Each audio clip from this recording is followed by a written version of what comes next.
रहेंगे सम्मान के साथ। हमारी इन बेटियों को उन्हीं शब्दों के साथ मैं विदा देना चाहता हूँ जिन शब्दों के साथ हमारी इस नम आंख छलक जाती है इन्हें बेटियों को विदा देते हुए।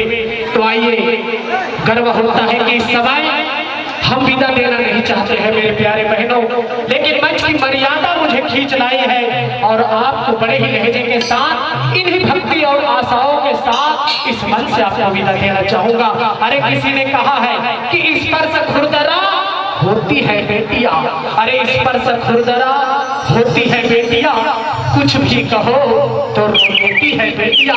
अरे रोशन करेगा मेरे दोस्त तो बस एक कुल को, अरे दो कुल की लाज मेरी धोती है बेटियां, ये दो कुल की लाज मेरी धोती है बेटियां।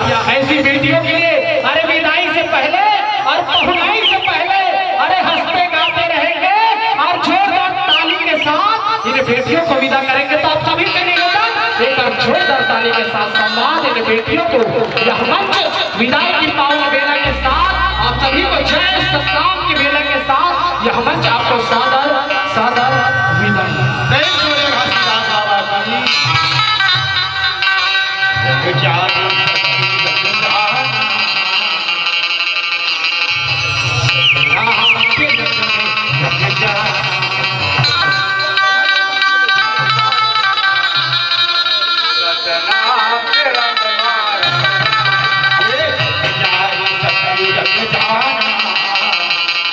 सतना के रंग में लग जाना,